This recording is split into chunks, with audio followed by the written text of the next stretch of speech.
ఉప ఎన్నికల్లో బీఆర్ఎస్ ఓటమి తర్వాత కవిత చేసిన పోస్ట్ పొలిటికల్ సర్కిల్స్ లో చర్చకు దారితీసింది. ఇంతకీ కవిత ఎవరిని టార్గెట్ చేస్తూ పోస్ట్ చేశారు? కవిత చేసిన పోస్ట్ లో ఏముంది? ఉప ఎన్నికల రిజల్ట్స్ రోజునే కవిత కామెంట్స్ చేయడానికి కారణం ఏంటి?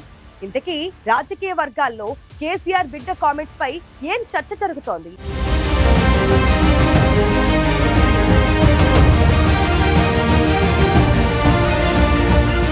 కల్వకుంట్ల కవిత తెలంగాణ జాగృతి అధ్యక్షురాలు. బీఆర్ఎస్ పార్టీ నుంచి సస్పెండ్ అయ్యాక ఎమ్మెల్సీ పదవికి, పార్టీ ప్రాథమిక సభ్యత్వానికి రాజీనామా చేశారు. ఇక సందర్భం వచ్చినప్పుడల్లా బీఆర్ఎస్ పార్టీ నేతలపై రాజకీయ విమర్శలు చేస్తున్నారు. తాజాగా జూబ్లీహిల్స్ ఉప ఎన్నికల్లో బీఆర్ఎస్ ఓడిపోవడంపై ఎక్స్ వేదికగా కవిత పరోక్షంగా రియాక్ట్ అయ్యారు. కవిత చేసిన కామెంట్స్ ఇప్పుడు హాట్ టాపిక్ అయ్యాయి. గత కొద్ది రోజులుగా జాగృతి జనంబాటా పేరుతో జిల్లాల పర్యటనలు చేస్తున్నారు. అదే సమయంలో బీఆర్ఎస్ పార్టీ పైన విమర్శలు చేస్తున్నారు. తాజాగా జూబ్లీహిల్స్ ఉప ఎన్నికల ఫలితాలపై కవిత స్పందించారు. కర్మ హెడ్స్ బ్యాక్ అంటూ ఎక్స్ లో పోస్ట్ చేశారు. జూబ్లీహిల్స్ ఉప ఎన్నికల్లో బీఆర్ఎస్ ఓటమిని ఉద్దేశించి కవిత పోస్ట్ చేశారని అంటున్నారు.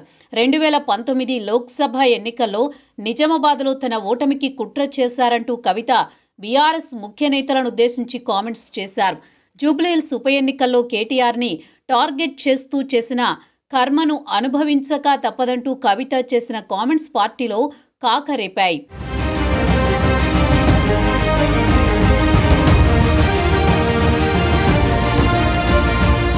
కేటీఆర్ బీఆర్ఎస్ వర్కింగ్ ప్రెసిడెంట్ అయిన తర్వాత బీఆర్ఎస్ అధికారంలో ఉన్న సమయంలో దుబ్బాక, హుజూరాబాద్ అసెంబ్లీ ఎన్నికల్లో గులాబీ పార్టీ ఓడింది.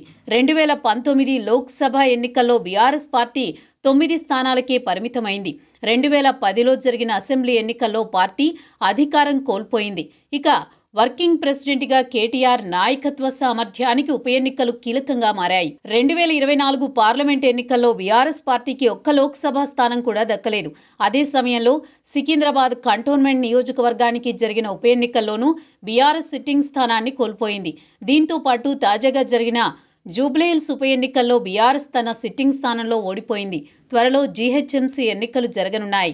స్థానిక సంస్థల ఎన్నికలు సైతం జరగబోతున్నాయి. దీంతో ఇప్పుడు ఎన్నికలను గులాబీ పార్టీ ఎలా ఎదుర్కొంటుందనే ప్రచారం జరుగుతోంది.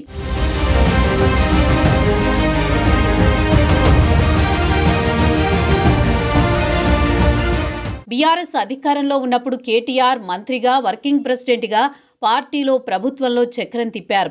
గ్రేటర్ హైదరాబాద్ నగరంలో అంతా తానై వ్యవహరించారు. ఇక వరుసగా 2 సార్లు అసెంబ్లీ స్థానాల్లో బీఆర్ఎస్ ఓడిపోవడం కేటీఆర్ నాయకత్వానికి ఇబ్బందిగా మారింది. అదే సమయంలో బీఆర్ఎస్ పార్టీలో జరుగుతున్న పరిణామాలు, వర్కింగ్ ప్రెసిడెంట్ కేటీఆర్ నాయకత్వంపై కవిత వరుస కామెంట్స్ గులాబీ క్యాడర్ని ఆందోళనకు గురి చేస్తున్నాయి. కవిత కామెంట్స్ డ్యామేజ్ చేసేలా ఉన్నాయని పార్టీలో ఇంటర్నల్ టాక్ నడుస్తోంది.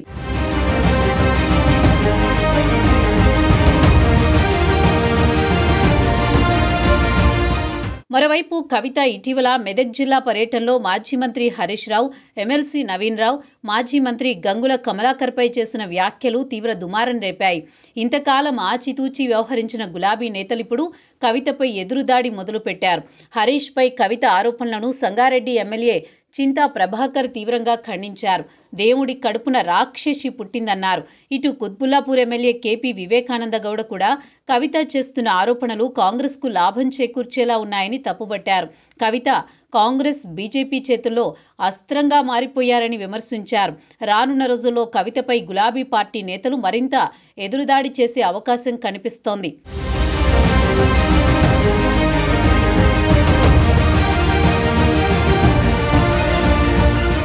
మొత్తానికి గులాబీ పార్టీని వరుస ఓటములు వెంటాడుతున్నాయి. దీంతో కవిత చేస్తున్న కామెంట్స్ తో జరుగుతున్న నష్టాన్ని గులాబీ పార్టీ భవిష్యత్తులో ఎలా కవర్ చేసుకుంటుందో, ఆమెను ఎలా కట్టడి చేస్తుందో చూడాలి మరి.